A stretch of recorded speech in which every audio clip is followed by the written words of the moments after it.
BSP की इस चुनावी जनसभा में इकट्ठा हुए पार्टी के सभी छोटे बड़े पदाधिकारी एवं कार्यकर्तागण, आज आप लोग देश में व यहाँ आपके महाराष्ट्र प्रदेश में भी लोकसभा के लिए हो रहे आम चुनाव में आपके नागपुर लोकसभा व इससे लगी अन्य लोकसभा की सीटों से भी चुनाव लड़ रहे अपनी पार्टी के उम्मीदवारों के समर्थन में मुझे सुनने के लिए यहाँ इकट्ठा हुए हैं, तो उसके लिए मैं आप सभी लोगों का हार्दिक दिल से आभार प्रकट करती हूँ। हालांकि मुझे ये बताया गया कि कल आपके नागपुर और आसपास के इलाकों में मौसम बहुत ज़्यादा खराब था, आंधी तूफान आया हुआ था, बरसात आई हुई थी, आप लोग घबरा रहे थे कल लोग कैसे इधर आ पाएंगे, लेकिन कुदरत ने आपकी मदद की और आज मौसम काफ़ी हद तक अच्छा रहा और आप लोग आज बड़ी तादाद में मुझे सुनने के लिए आए हैं। वैसे आप लोगों को ये मालूम है कि हमारी पार्टी ये चुनाव कांग्रेस, बीजेपी व अन्य किसी भी विरोधी पार्टी के साथ मिलकर नहीं, बल्कि अकेले ही खासकर यहाँ अपने गरीबों, मजदूरों, दलितों, आदिवासियों, पिछड़े वर्गों, मुस्लिम व अन्य अक़लियतों के बलबूते पर ही ये चुनाव लड़ रही है और इनमें से पार्टी से जुड़े ये लोग अपनी पार्टी के उम्मीदवारों को जिताने में पूरे जी जान से लगे हुए हैं। हालांकि आज आपके यहाँ इकट्ठा हुई अपार भीड़, खराब मौसम होने के बावजूद भी यहाँ इकट्ठा हुई अपार भीड़ व भीड़ के जबरदस्त जोश को भी देखकर अब मुझे ये काफ़ी हद तक भरोसा हो गया है कि इस बार आप लोग इस चुनाव में यहाँ अपने प्रदेश से अपनी पार्टी का बेहतर रिजल्ट जरूर लाएंगे। इसके लिए अब मैं आप लोगों का ध्यान कुछ जरूरी बातों की तरफ दिलाना चाहती हूँ और इस संबंध में मैं विशेषकर कांग्रेस, बीजेपी व इनके अन्य सभी सहयोगी पार्टियों के बारे में ये कहना चाहूँगी कि आज़ादी के बाद शुरू में केंद्र व देश के अधिकांश राज्यों में भी ज़्यादातर सत्ता यहाँ कांग्रेस पार्टी के ही हाथों में केंद्रित रही है, किंतु इनकी अधिकांश मामलों में रही गलत नीतियों एवं गलत कार्य प्रणाली आदि की वजह से ही फिर इस पार्टी को केंद्र व काफ़ी राज्यों की भी सत्ता से बाहर होना पड़ा है और यही स्थिति इनकी सहयोगी पार्टियों की भी बनी रही है, जिसके कारण ही पिछले कुछ वर्षों से बीजेपी व इनके सहयोगी दल केंद्र व अधिकांश राज्यों की भी सत्ता में काबिज हो गए। कांग्रेस पार्टी की गलत नीतियों व कार्यशैली की वजह से ही आप लोगों को ये मालूम है कि हमें बहुजन समाज पार्टी बनाने की भी जरूरत पड़ी है। यदि कांग्रेस पार्टी कमजोर तबके के लोगों का पूरी ईमानदारी निष्ठा से भला करती, उनको भारतीय संविधान के तहत जो दिए गए कानून है उनका पूरा लाभ उनको देते, तो शायद हमें बहुजन समाज पार्टी को बनाने की जरूरत नहीं पड़ती। लेकिन बीएसपी को बनाने की जरूरत इसलिए पड़ी क्योंकि कांग्रेस पार्टी की कथनी करने में काफी अंतर रहा है। आप लोगों को ये भी मालूम है कि आप लोग कांग्रेस पार्टी के राज में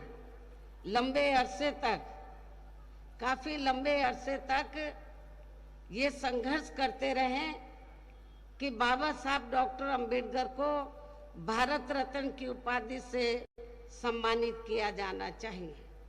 लेकिन कांग्रेस पार्टी ने बाबा साहब डॉक्टर अंबेडकर को अपने जीते जी उनको भारत रत्न की उपाधि से सम्मानित नहीं किया। और इतना ही नहीं, इनके कारवां को, मूवमेंट को आगे बढ़ाने वाले,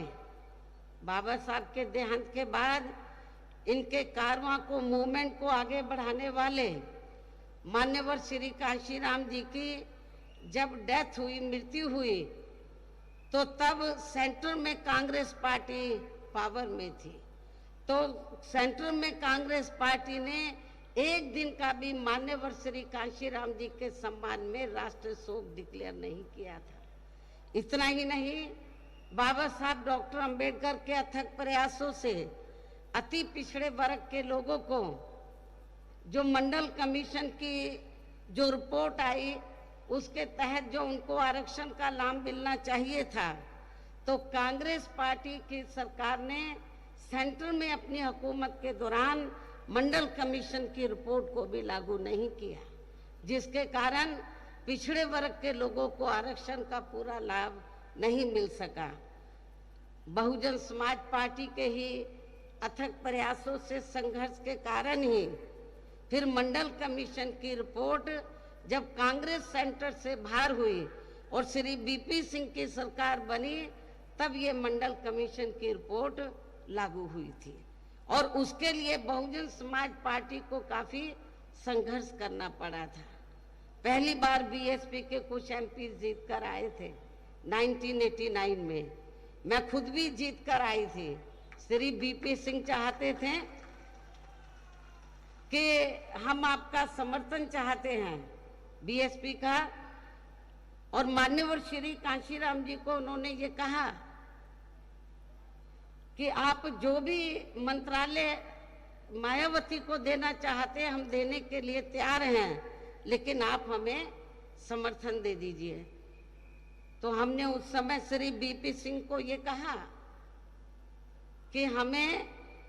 कोई मंत्री पद या बड़ी कुर्सी आदि नहीं चाहिए, हमारी केवल दो ही मांगे हैं, परम पूज्य बाबा साहब डॉक्टर अंबेडकर को भारत रत्न की उपाधि से सम्मानित करना और मंडल कमीशन की रिपोर्ट लागू करना। हमने बड़ी कुर्सी ठुकरा दी, लेकिन हमने दलितों के सम्मान में और पिछड़ों के अधिकारों को ध्यान में रखकर हमने कहा कि हम समर्थन देंगे, हमारी ये दोनों मांगे मान लो। श्री बीपी सिंह की सरकार ने उस समय हमारी ये दोनों मांगे मान ली और हमने उनको समर्थन दे दिया। कहने का तात्पर्य ये है कि बीएसपी के अथक प्रयासों से ही तो बाबा साहब डॉक्टर अंबेडकर को उनको भारत रत्न की उपाधि से सम्मानित किया गया और मंडल कमीशन की रिपोर्ट लागू की गई। और कांग्रेस पार्टी की इस किस्म की जो मानसिकता थी, जो गलत नीतियां थी, गलत कार्यशैली थी, जातिवादी जो मानसिकता थी, तो उसके कारण फिर ये पार्टी धीरे धीरे केंद्र व ज्यादातर राज्यों की सत्ता से बाहर हो गई और हमें भी फिर बीएसपी बनाने की जरूरत पड़ी। और जिसके कारण ही फिर पिछले कुछ वर्षों से बीजेपी व इनके सहयोगी दल केंद्र व अधिकांश राज्यों की भी सत्ता में काबिज हो गए और अब इनकी भी ज्यादातर जातिवादी, पूंजीवादी, संकीर्ण, सांप्रदायिक व द्वेषपूर्ण नीतियों एवं कार्य प्रणाली आदि से तथा इनकी कथनी व करनी में भी काफी अंतर होने की वजह से ऐसा लगता है कि इस बार ये पार्टी भी यानी कि भारतीय जनता पार्टी भी केंद्र की सत्ता में आसानी से आने वाली नहीं है। बशर्ते यदि ये चुनाव इस बार फ्री एंड फेयर होता है तथा आम चर्चा के मुताबिक वोटिंग मशीनों में भी कोई गड़बड़ी आदि नहीं की जाती है, और वैसे भी इस बार चुनाव में इनकी कोई भी पुरानी व नई चल रही नाटकबाजी, जुमलेबाजी व गारंटी आदि काम में आने वाली नहीं है, क्योंकि अब देश की जनता काफी हद तक इस बात को समझ चुकी है कि इनकी पार्टी ने अब तक देश के विशेषकर गरीबों, कमजोर तबकों, मध्यम वर्गीय एवं अन्य मेहनतकश लोगों को जो इन्हें अच्छे दिन दिखाने के असंख्य प्रलोभन भरे वायदे किए हैं तथा इनको हवाई व कागजी गारंटी भी काफी दी है, तो उनका जमीनी हकीकत में अभी तक भी इन्होंने लगभग 1/4 हिस्सा भी कार्य पूरा नहीं किया है, बल्कि इसके स्थान पर इनका ज्यादातर समय व ताकत भी यहाँ इनके अपने चहेते रहे बड़े बड़े पूंजीपतियों एवं धन्ना सेठों को ही ज्यादा से ज्यादा मालामाल व धनवान आदि बनाने में ही तथा इन्हें हर स्तर पर छूट देने व बचाने में ही लगी रही है, जिनके अधिकांश आर्थिक सहयोग से ही ये पार्टी व अन्य पार्टियां भी अपना संगठन चलाती हैं तथा चुनाव आदि भी लड़ाती हैं, जिसका काफी हद तक खुलासा माननीय सुप्रीम कोर्ट की सख्ती से बॉन्ड की आई रिपोर्ट से भी हो जाता है तथा जिसमें यानी कि बॉन्ड के जरिए धनवानों से पैसा लेने का अपनी पार्टी के बारे में कहीं पर भी कोई जिक्र नहीं है। हमारी पार्टी ने एक भी पैसा बॉन्ड के जरिए किसी भी पूंजीपति और धन्ना सेठ से नहीं लिया है। इसके साथ ही कांग्रेस पार्टी की तरह ही बीजेपी ने भी केंद्र की तमाम सरकारी जांच एजेंसियों का ज्यादातर राजनीतिकरण ही कर दिया है, जिसकी देश में यह आम चर्चा भी है। इसके अलावा देश के किसान वर्ग भी वर्तमान बीजेपी की सरकार में शुरू से ही अपनी विभिन्न समस्याओं को लेकर काफी ज्यादा दुखी व परेशान रहे हैं और अभी भी है, जबकि यूपी में 4 बार हमारी पार्टी की रही सरकार ने इनके हितों का भी हर स्तर पर विशेष ध्यान रखा है। इतना ही नहीं बल्कि केंद्र में पूर्व की रही कांग्रेसी सरकार की तरह ही वर्तमान भाजपा सरकार में भी इनकी जातिवादी, हीन, सांप्रदायिक एवं पूंजीवादी सोच व नीतियों के चलते ही पूरे देश में सर्व समाज में से खासकर गरीबों, दलितों,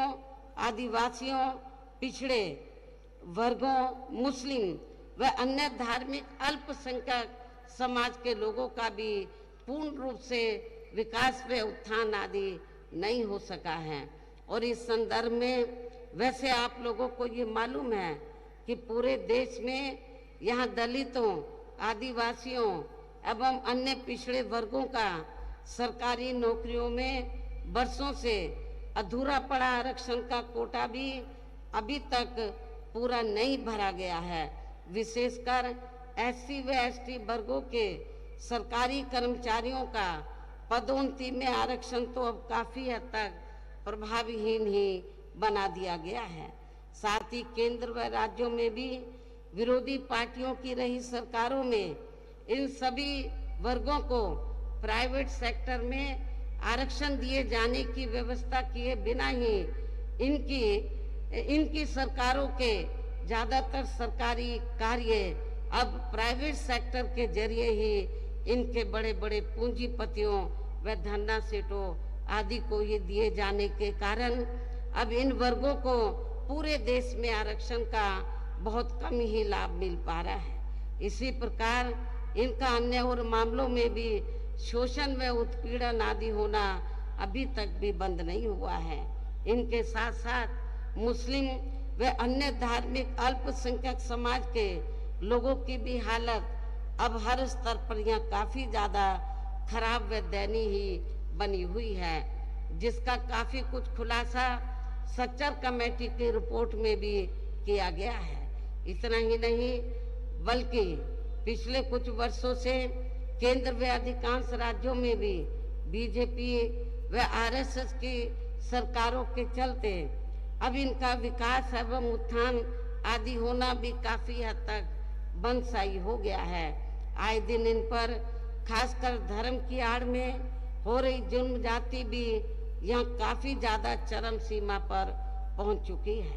इनके साथ साथ अपर कास्ट समाज में से विशेषकर गरीब लोगों की भी हालत हमें कोई खास अच्छी नजर नहीं आती है। इनकी गलत कृषि नीतियों के कारण किसान वर्ग भी आए दिन आंदोलित ही रहता है। साथ ही इनकी गलत आर्थिक नीतियों की वजह से देश की अर्थव्यवस्था पर भी इसका काफी बुरा प्रभाव पड़ रहा है, जिससे यहाँ विशेषकर छोटे एवं मध्यम वर्गीय व्यापारी वर्ग भी काफी ज्यादा, और अब केंद्र में पूर्व की रही सरकारों की तरह ही वर्तमान भाजपा सरकार में भी यहाँ पूरे देश में गरीबी, बेरोजगारी एवं महंगाई आदि भी लगातार काफी ज्यादा बढ़ रही है। देश में हर स्तर पर फैला भ्रष्टाचार भी अभी तक कोई खास खत्म नहीं हुआ है। इनके अलावा केंद्र की वर्तमान भाजपा सरकार में भी अपने देश की सीमाएं अभी तक भी पूरे तौर से सुरक्षित नहीं है। ऐसे में अब आप लोगों को देश में हो रहे लोकसभा चुनाव में कांग्रेस, बीजेपी व इनकी सहयोगी पार्टियों को भी केंद्र की सत्ता में आने से जरूर रोकना है, जिनकी नीतियों व कार्यशैली आदि को आप लोग काफी हद तक आजमा भी चुके हैं। और अब ये विरोधी पार्टियां किस्म किस्म के साम, दाम, दंड भेद आदि अनेकों हथकंडे इस्तेमाल करके केंद्र की सत्ता में आने की पूरी कोशिश में लगे हैं, जिनसे अपनी पार्टी के लोगों को हर स्तर पर काफी ज्यादा सावधान रहना है। और इस मामले में विरोधी पार्टियां अपने अपने पक्ष में हवा बनाने के लिए खासकर मीडिया, ओपिनियन पोल व सर्वे आदि का जो बड़े पैमाने पर इस्तेमाल कर रही हैं, तो उनसे पार्टी के लोगों को बिल्कुल भी गुमराह नहीं होना है। इसके साथ ही विरोधी पार्टियों के विभिन्न रूपों में जारी किए गए इनके हवाई व प्रलोभन भरे चुनावी घोषणा पत्रों एवं वायदों आदि के बहकावे में भी अपनी पार्टी के लोगों को कतई नहीं आना है, जिन्हें ये पार्टियां चुनाव खत्म होने के बाद ज्यादातर अमल में नहीं लाती हैं, और अब जिन पर से देश की जनता का अधिकांश विश्वास ही उठ गया है। यही खास वजह है कि हमारी पार्टी किसी भी चुनाव में अपनी पार्टी का कोई भी चुनावी घोषणा पत्र आदि जारी नहीं करती है। वैसे भी हमारी पार्टी किसी भी मामले में कहने में बहुत कम बल्कि कार्य करके दिखाने में ही ज्यादा विश्वास रखती है। और इस बात का सबसे बड़ा सबूत यह है कि उत्तर प्रदेश में 4 बार हमारी पार्टी के नेतृत्व में रही सरकार ने चुनाव में पार्टी के बिना जारी किए गए घोषणा पत्र के ही प्रदेश व आम जनहित में काफी कुछ ऐतिहासिक कार्य करके दिखाए हैं, जिनकी अब देश में अधिकांश पार्टियों की सरकारें काफी नकल भी कर रही हैं। जबकि इस मामले में हमारी पार्टी का ये कहना है कि यदि इन पार्टियों के स्थान पर केंद्र में हमें अपनी पार्टी की सरकार बनाने का मौका मिलता है, तो तब फिर हमारी पार्टी की बनी सरकार केंद्र में यहाँ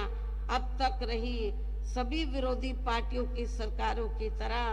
केवल यहाँ हवाई व कागजी कार्य आदि नहीं करेगी, बल्कि उत्तर प्रदेश की तरह ही जमीनी हकीकत में ठोस कार्य करके दिखाएगी। और इस संदर्भ में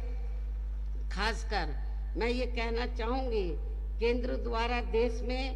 पिछले कुछ समय से अति गरीब परिवारों को अस्थायी तौर पर फ्री में जो थोड़ी सी खाद्य सामग्री दी जा रही है, तो उससे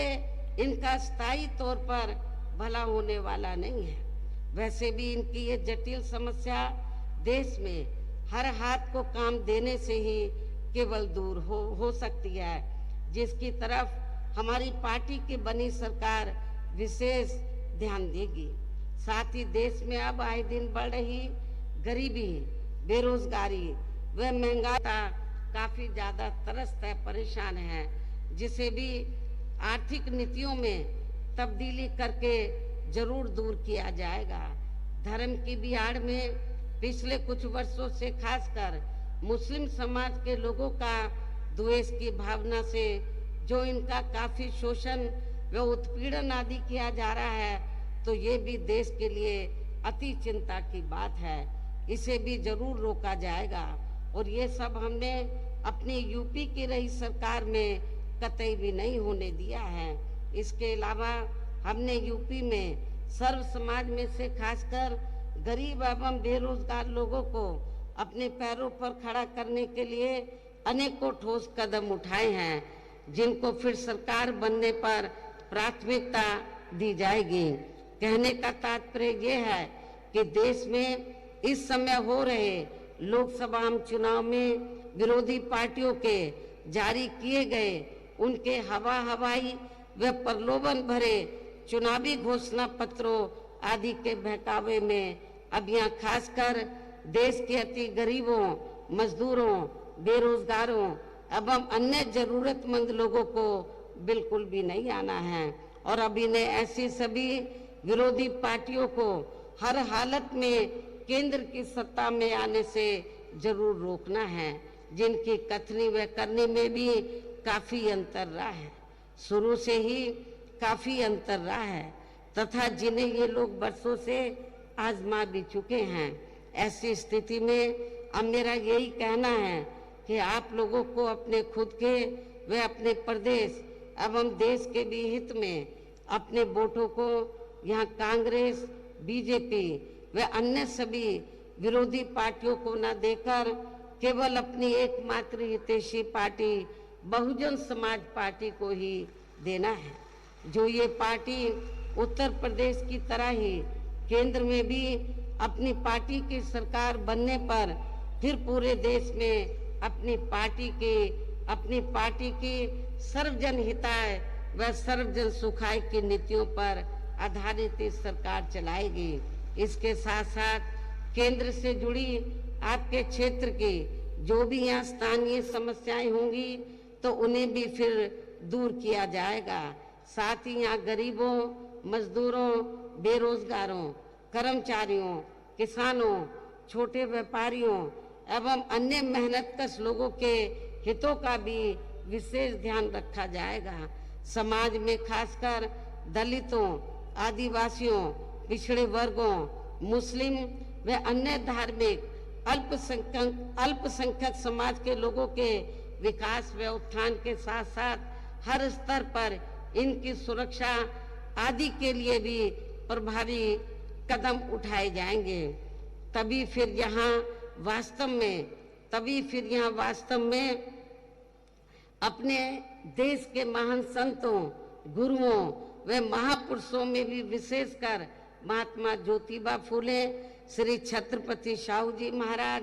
श्री नारायण गुरु, बाबा साहब डॉक्टर भीमराव अंबेडकर एवं मान्यवर श्री कांशीराम जी आदि का अधूरा रहा सपना जरूर साकार हो सकता है, जिनको यूपी में हमारी पार्टी की रही सरकार द्वारा हर स्तर पर पूरा आदर सम्मान भी दिया गया है। इन्हीं खास बातों के साथ ही अब मेरी आप लोगों से यही पुरजोर अपील है कि हमारी पार्टी ने आपके नागपुर व इससे लगी अन्य लोकसभा की सीटों से भी अर्थात पूरे महाराष्ट्र से जिनको भी चुनाव के मैदान में उतारा है, जो यहाँ आपके सामने मंच पर मौजूद भी हैं, तो उन्हें आपको जरूर कामयाब बनाना है। जिनको कामयाब बनाने के लिए यहाँ सेंटर एवं स्टेट के कोऑर्डिनेटर तथा स्टेट अध्यक्ष एवं आपके महाराष्ट्र स्टेट के अध्यक्ष व स्टेट की पूरी कमेटी और यहाँ के जोन एवं अन्य सभी स्तर की कमेटी के पदाधिकारी जिनको जिताने में पूरे जी जान से लगे हैं, और इसके लिए अब पार्टी के लोगों को वोट और इसके लिए अब पार्टी के लोगों को वोट वाले दिन यहाँ बीएसपी के अपने सभी लोकसभा प्रत्याशियों को अपनी पार्टी के हाथी चुनाव चिन्ह के सामने वाले बटन को दबाकर अवश्य ही जिताना है। और इसके लिए अब आप लोगों को वोट पड़ने वाले दिन यहाँ बीएसपी के अपने सभी लोकसभा उम्मीदवारों को पार्टी के हाथी चुनाव चिन्ह के सामने वाले बटन को दबा के इनको जरूर जिताना है, कामयाब बनाना है। इसकी मैं पुनः आपसे अपील करती हूँ। और इस संबंध में यहाँ मैं ये भी कहना चाहूँगी कि आप लोगों को वोट पड़ने वाले दिन सबसे पहले सुबह उठते ही व समय से अपने अपने पोलिंग बूथों पर अपना वोट डालने के लिए जरूर जाना है। इसके बाद ही तब फिर आपको अपना अन्य कोई कार्य करना है। और इस मामले में हमारी महिलाएं भी अपने पुरुषों से पीछे नहीं रहेंगी। जो